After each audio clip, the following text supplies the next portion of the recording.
Explain Berkeley's doctrine of nominalism, and you have to give his refutation of abstract ideas. Now let's pick the two keywords over here. What is the meaning of the word nominalism? So nominalism is a theory which talks about that there is existence of the particulars, not of the universals. ठीक है, अगर मैं इस pen की बात कर रही हूँ तो it's about the object pen, not about its universalness, penness. Okay, you can compare it to Apovad of Buddhism. Is it clear? Now, what are the abstract ideas? Abstract ideas are those universal ideas. Suppose there is a triangle, okay? Now, when I talk about the triangularity, now that is the abstraction. I'm not talking about that the triangle is scalene, triangle is equilateral, right? I'm not talking about its properties, or it has three sides, right? The summation of all the angles is 180 degree, but rather I'm talking about the triangularity. That's the universalness. So this kind of abstract ideas, John Locke had accepted. This concept is clear. What is nominalism? It is denial of the universal idea. You can write down comparable to Apovad of Buddhism. No name theory. Also, you can write this down. No name theory. Is it clear? It is only related to the particulars. Now, what are the abstract ideas? Abstract ideas, I just told you, which are the concepts, which are the universals.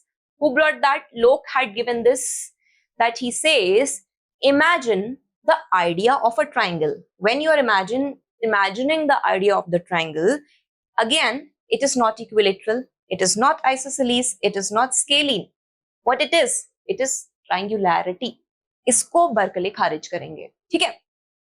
Another thing, Locke may say, take a general idea of a man. A man may be tall, he may be short, he may be dark, he may be fair.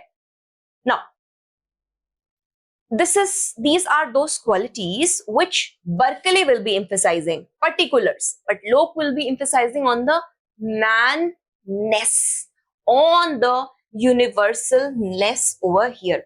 Is it clear? Now, why Berkeley basically refutes abstract ideas?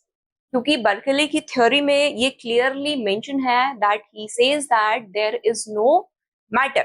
There is no matter. There is refutation of matter, right? It is only the ideas.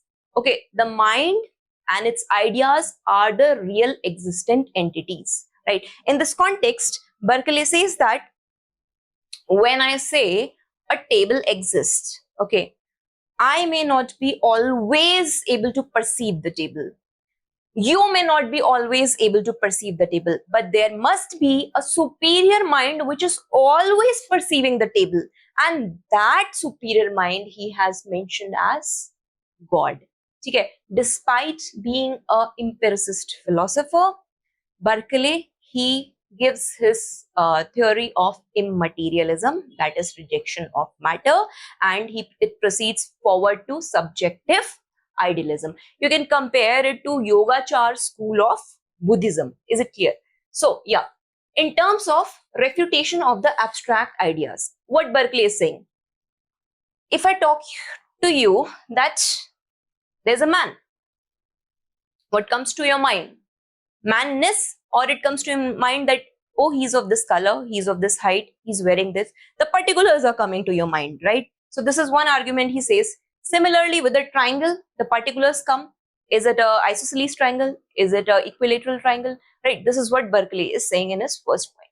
Second thing, he says over here that abstract ideas are completely unnecessary. How does it make sense in the empirical world over here? Or the communication? It is a linguistic error, right? Third thing, he says that abstract idea of man could represent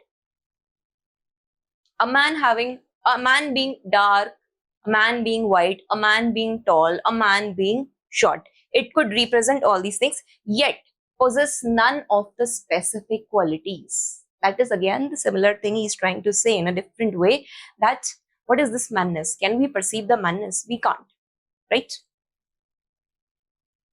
Apart from this, by abstracting these ideas, what he does, he basically denies the entire conception of mind, that the mind and the body thing. He rejects the body matter part, and he says that there is no conception of the material substance as given by John Locke. First thing he says over here.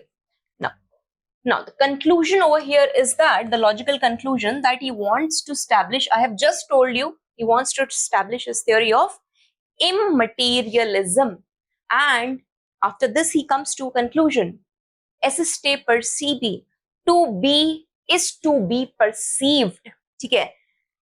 I've already told you there is a superior mind who is able to perceive all the things. So basically, Berkeley, being an empiricist at that point of time, he was also a theologist. So he wanted to protect theology.